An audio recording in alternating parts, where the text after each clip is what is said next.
Everybody. So this is going to be a tiny little bite-sized React demo of incorporating Bootstrap into our design. Now I'm going to make the world's ugliest website, and just so that you're aware of that at the front, purpose is not necessarily to make a beautiful website for this demo. It's to get Bootstrap included so that you can then take that and make it nice and responsive on your own if you want. So what I've got on the screen here is the 658 demo. Now this is basic, bare bones, no modules installed as of yet. And all I did was run npm start. So if we hop over here, I just have my little React demo here, and this is our CIS658 injection attack, which you all saw before. And I'm going to be running through a little tutorial. And again, this is really nothing too crazy. I will provide this link in the notes as well, which let me do that right now. Okay. So basically, we are going to install Bootstrap. We are going to dink around with it a touch and then add a little form. The form's not going to do anything, but I just wanted to show you that it's basically going to be automatically picked up. So what we need to do first and foremost is install Bootstrap. So I've got my two tabs open here. So this is my live server running, and then this is just open terminal. We could use npm, we could use yarn, whichever your preference, it's fine. I'm just going to use npm because I have that one handy. But what's going to happen is I'm going to install Bootstrap. So npm is going to pull in the current version of Bootstrap. It's going to basically get things nice and set up for us. And fortunately, it doesn't take all that long to install. We do get some security vulnerabilities. You can try to fix them if you want by running npm audit and then fixing. I'm going to leave it as is for now because I don't want to go through the headache of verifying everything. But if we look at our package.json now, we see Bootstrap in here. All right, and we see that it's at version 5.1.3. So basically that automatically injected things, and it also installed it in our no modules Bootstrap. So you see it right there as well. Okay, so refresh our page. Nothing has changed, obviously. We didn't do anything with it. We just added the module. That's kind of satisfying. Let's get my little hovery guy right there. Perfect. All right, so let's go ahead and update things. So I'm going to update my index.js file, and we want to include the Bootstrap CSS code. Now, we want it to be the first thing that happens, and the reason why we do this is so that it takes precedence over all the other CSS. Kind of that notion of cascading style sheet. So let's import bootstrap /dist/css/bootstrap.css. Okay, so I've got that here. Save it. This should recompile. And now we have something that looks near identical because we're not really taking advantage of it. So this will become a little bit more apparent when we start playing with the form in a few minutes. But let's go ahead and add in a custom CSS. So first things first, we have Bootstrap. Now let's install SASS or SAS. I tend to spell out acronyms, but feel free to say them as well. Basically, this is a compilable CSS type of a thing. It's pretty common with frameworks like React and all that, but it gives us a bit more programming capabilities with our CSS files. So that's installed. Let's go ahead and now create a custom CSS file. So vim source/custom.cs scss empty file. And I'm going to override the background just kind of like the demo is doing. So body-bg ffooff, nice magic color, semicolon. And now we want to import Bootstrap after this. So bootstrap scss/bootstrap.scss. And again, we're not going to do a deep dive onto SCSS. I guess unless you really want to, let me know. But it's just one way that we can really tweak websites. And again, it's becoming more and more common. So we have our SCSS file. Now all that's left to do is update our index. I should just, since I'm using Vim, I should make use of the tabs, right? Index.js.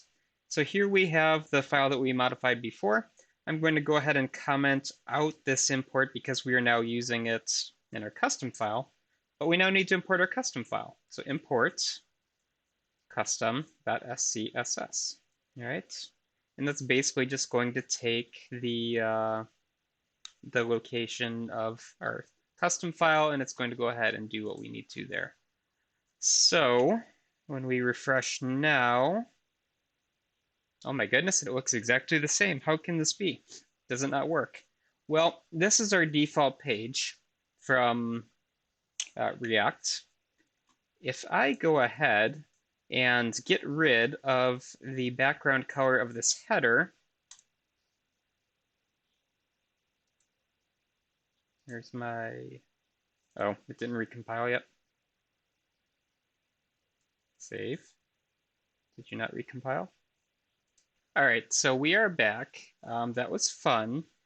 I think the WSL interaction with React is going to become annoying for me pretty quickly. So basically, just to give you an idea of what happened, I did this demo before. I'm like, oh, great, this is a fun thing to show. And you do the live demo. It doesn't work. So what happened was that the code's fine. I made 0 code changes. All I did was relaunch npm start. And I guess it's a live reloading thing with WSL2 again. But back here, so this is our page.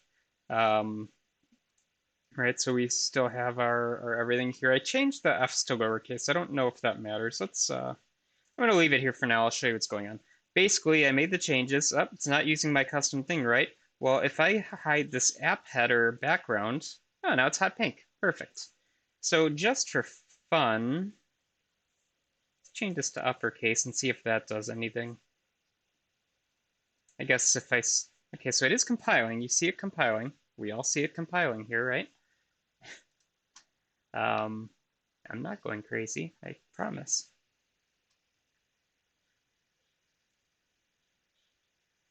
Okay, compiled, and do this. Yeah, it's still fine, so it's not the uppercase. All right, so it was just a reloading issue that I had. Anyway, we have a background change. So basically I added this custom SCSS file in here. We are now using Bootstrap, and life is apparently good. So let's go back to our demo here and add in a form. So basically this is, too many tabs open. I just am taking from here because I didn't feel like writing a form myself, just in terms of the syntax. It looks basically just like normal form syntax, but I figured I'd have one that I could copy and paste for you all as well. So just a simple form that doesn't really do anything fun and exciting. I'm going to go ahead now and edit my index.js file here, not my index, my app.js. Okay, so here is my app.js here, and I'm going to go ahead and add in a form now. So we're going to follow their syntax. So they've got a div, so we'll add a div in, div class name equals my form. Don't forget the quotes, otherwise it'll yell at you. And I don't have my Vim set up to tab nicely, so we've got these awful things happening here. Okay, so h2, this is the form to end all forms. Delightful. And let's add in a form and a field set, because that's always fun to use. And we'll add, be probably much easier in VS Code now that I'm looking at this. Add in a label, username, /label, label. And then we need a input name equals username. So I close that. So now we have a single text field. That's good enough for me.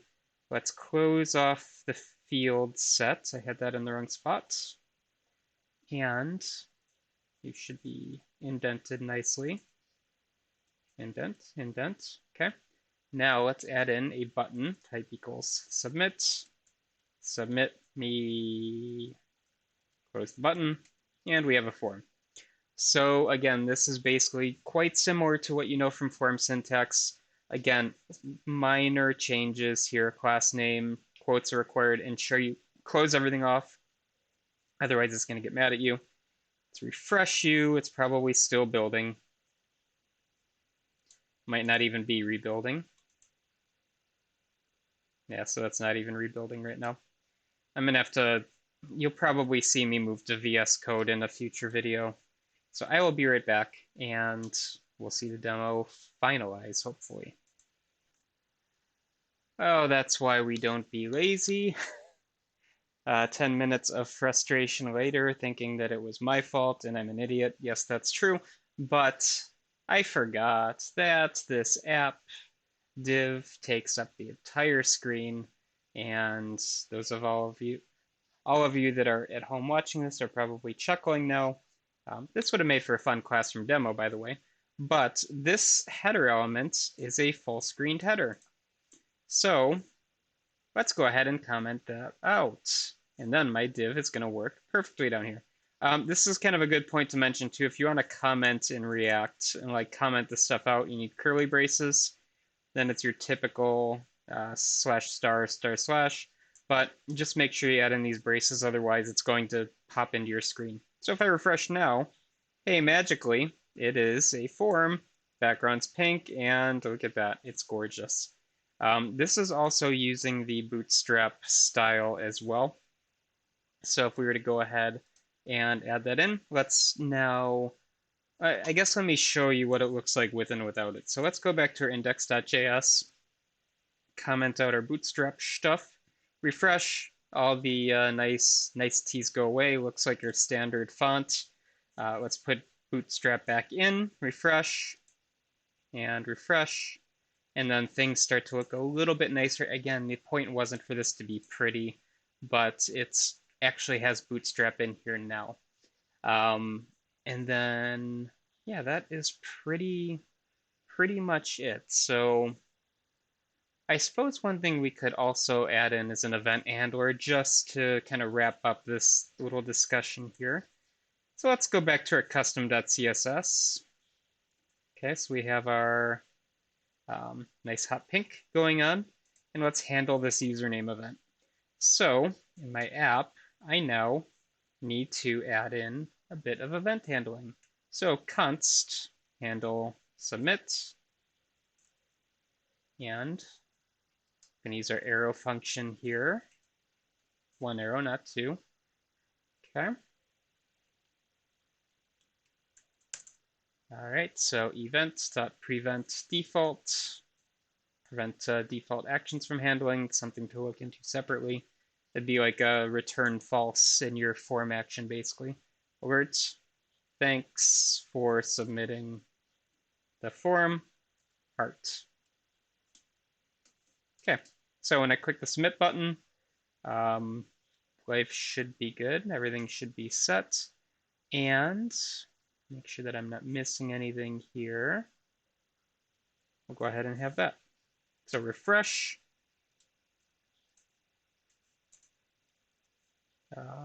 Probably hasn't rebuilt yet. Ooh, compiled with warnings. Handle submit is assigned a value but never used. I forgot something. React. Oh, yeah, my mistake. It's getting late over here. I forgot to give the form an action. If your form isn't given an action, it doesn't know what to do. Unsubmit equals handle submit. All right, so here's our variable and injection happening here.